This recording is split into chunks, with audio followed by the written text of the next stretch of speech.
Hi everyone, welcome to my YouTube channel. आज इस video में हम एक्सरसाइज 8.1 का फिफ्थ क्वेश्चन करने वाले हैं। तो चलिए इस क्वेश्चन को स्टार्ट करते हैं। सो इसमें हमारे पास है given sec theta is equal to 13/12, calculate all other trigonometric ratios. So यहाँ पर आपको sec थीटा की वैल्यू दे रखी है, आपको बाकी सारे ट्रिग्नोमेट्रिक रेशियोज निकालने हैं। ठीक है, तो ट्रिग्नोमेट्रिक रेशियोज थे कितने आपके पास? Sign, cos, tan, cosec, sec, cot, है ना। ये 6 ट्रिग्नोमेट्रिक रेशियोज हैं आपके पास। तो यहाँ पर आपको सेक की वैल्यू दे रखी है। ठीक है, सेक थीटा आपको दे रखा है 13/12। तो देखो आपको पता है कि देखो साइन जो होता है वो कॉसेक का उल्टा होता है।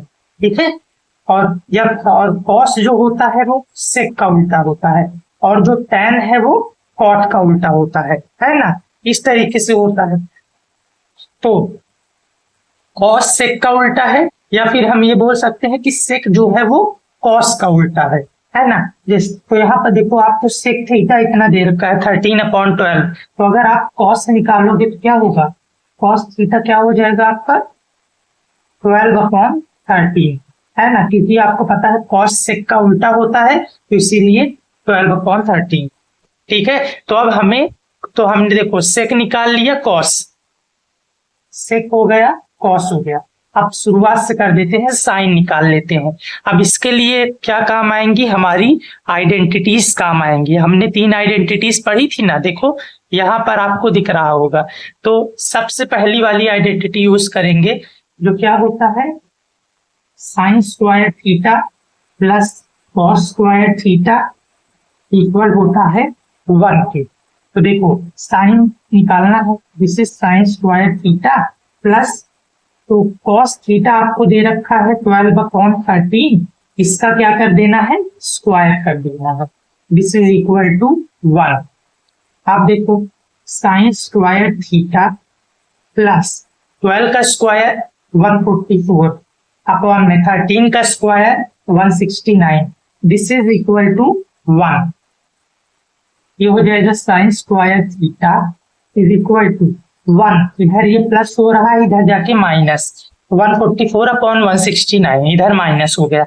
अब इसको आगे सॉल्व करते हैं। तो देखो इसका एलसीएम 169 आएगा। ठीक है, 169 ऊपर मल्टीप्लाई होगा minus 144, this is sine square theta.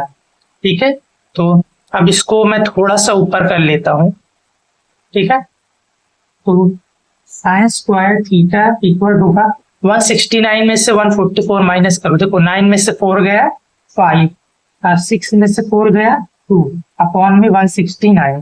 तो देखो अब आगे देखिए, साइन स्क्वायर थीटा है, तो उधर अगर साइन थीटा निकालेंगे तो स्क्वायर है, उधर जाके अंडर रूट हो जाएगा। तो दिस विल बी √25 अपॉन 169। ठीक है, ये हो गया। सो साइन थीटा आपका कितना आ जाएगा? तो √25 5 के इक्वल होगा और 169 13 तो। ठीक है, तो साइन थीटा की वैल्यू आपके पास आ गई कितनी? 15/13। ठीक है, साइन निकाल लिया। अब साइन हो गया, अब कॉस निकाल लेते हैं। तो देखो इसी फॉर्मूला में यहाँ पर वैल्यू पुट कर देते हैं इसकी। ठीक है, तो यही वाले फॉर्मूला को यहाँ मैं लिख रहा हूं आगे। ठीक है, तो मैंने यहाँ पे ये वाला फॉर्मूला लिख लिया। आप साइन थीटा की वैल्यू आपके पास आ गई है 15/13। तो दिस इज 15/13, और स्क्वायर है तो इसका square plus cos square theta, this is equal to 1। 15 का स्क्वायर होता है 225, और 13 का स्क्वायर क्या होता है? 169। ठीक है, सॉरी ये 5 है ना यहाँ पे। सो ये 5 का square 25। Okay, sorry my mistake. Cos square theta this is equal to 1। तो कॉस स्क्वायर थीटा है, सो ये हो जाएगा, माइनस हो जाएगा -25 अपॉन 169। ठीक है, सो अब इसको आगे करते हैं। 169 हो जाएगा -25 अपॉन में 169, this is cos square theta. थोड़ा सा ऊपर कर देता हूं इसको मैं। तो 169 में से 9 में से 5 गया 4, 6 में से 2 गया 4, और ये तो 1 हो जाएगा, ठीक है, अपॉन में 169। सो ये कॉस स्क्वायर थीटा की वैल्यू, अगर आप कॉस थीटा निकालोगे तो इधर स्क्वायर है, उधर जाके अंडर रूट हो जाएगा। So this will be 144 upon 169। So cos theta कितना आ जाएगा, 144 12 का स्क्वायर होता है तो 12 आ जाएगा, 169 13 का स्क्वायर होता है तो 13 आ जाएगा, ठीक है। तो कॉस थीटा की वैल्यू आ गई 12 अपॉन 13। तो हमने क्या निकाल लिया, साइन है यहाँ पे, साइन थीटा निकाल लिया, ठीक है, कॉस थीटा निकाल लिया। अब tan थीटा की बारी आती है। सो आपको पता है कि tan का फॉर्मूला क्या होता है, यहाँ पर मैं कर देता हूँ, ठीक है। सो tan होता है साइन अपॉन कॉस, ठीक है, sine theta upon cos theta. So sine theta क्या है 5 अपॉन 13 अपॉन में, कॉस थीटा क्या है 12 अपॉन में 13, 13 से 13 कैंसिल, 5 अपॉन 12। सो tan थीटा की वैल्यू आपके पास कितनी आ गई, 5 अपॉन 12। ओके, सो हमने अब tan भी फाइंड कर लिया। अब कोसेक की बात करते हैं। तो आपको पता है कोसेक साइन का उल्टा होता है ना।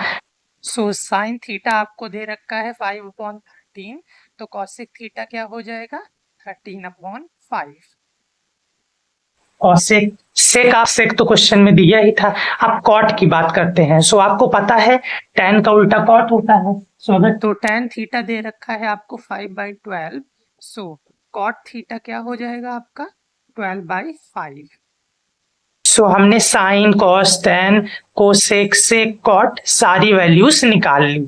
ओके, सो ये था आपका 5th क्वेश्चन। अब हम आते हैं अपने नेक्स्ट क्वेश्चन पर। तो अब करते हैं क्वेश्चन नंबर 6। सो इस क्वेश्चन में हमारे पास है if angle A and angle B are acute angles such that cos A is equal to cos B, then show that angle A is equal to angle B। so यहाँ पे क्या बोला है कि एंगल A जो है और angle B जो है ये दोनों क्या है, ये आपके हैं एक्यूट एंगल्स, ठीक है। तो यहाँ पर और देखो जब ट्रिग्नोमेट्री की बात हो रही तो भाई सीधी सी बात है आपका राइट एंगल ट्रायंगल बनेगा। सो यहाँ पे मैं बना देता हूँ ट्रायंगल आपका। So this is your triangle.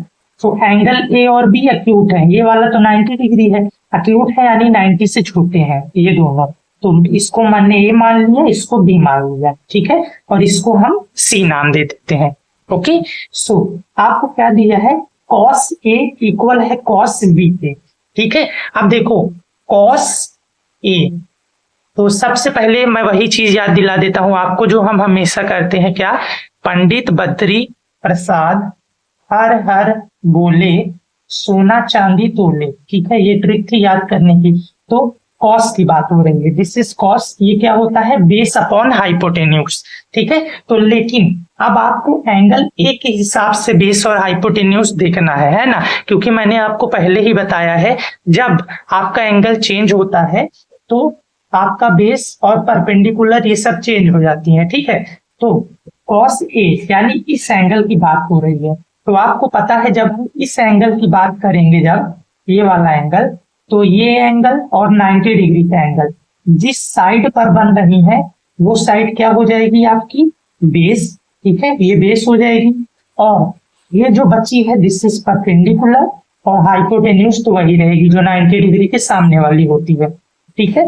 तो कॉस ए, कॉस क्या होता है base upon hypotenuse. So base क्या हो गया एंगल ए के हिसाब से AC, this is AC upon में हाइपोटेन्यूज क्या हो गया AB, ठीक है। उसके बाद कॉस B की बात हो रही है। सो कॉस B क्या है, सो अब हम B के हिसाब से देखेंगे। अब एंगल चेंज हो गया, पहले A की बात हो रही थी अब B की। अब एंगल B की जब हम बात करेंगे सो 90 डिग्री वाला एंगल और ये एंगल B, ये जिस साइड पर बन रहे हैं वो हो जाएगी बेस, इसके अलावा साइड हो जाएगी परपेंडिकुलर और वो हाइपोटेन्यूज। सो अब बेस ये हो गया एंगल बी के हिसाब से। ओके, सो बेस क्या हो जाएगा BC अपॉन में हाइपोटेन्यूज अगेन क्या है AB, ठीक है। सो आपको क्या दे रखा है cos A cos B equal है, यानी ये दोनों चीजें इक्वल है। So AC upon A B is equal to B C upon A B. Okay, यहाँ पर देखो ए बी इधर है, तो अगर मैं ऐसे करूं B C upon A B इधर डिवाइड हो रहा है, उधर भेज के मल्टीप्लाई कर दूं ऐसे, सो ये ए बी से ए बी कट जाएगा। सो क्या आ गया आपके पास, A C is equal to B C. ठीक है, ये वाली साइड ए सी इस बी सी के इक्वल। तो हमने क्लास 9th में एक थ्योरम पढ़ी थी, अगर नहीं याद तो मैं बता देता हूं। जैसे अगर आपके पास ये एक ट्रायंगल है, ठीक है, तो इस नाम दे देता हूं ए बी सी। ठीक है, तो अगर ये वाली साइड ए बी और ये वाली साइड इक्वल है, तो इनके अपोजिट एंगल्स भी इक्वल होते हैं। तो ए बी का अपोजिट एंगल क्या है, एंगल सी।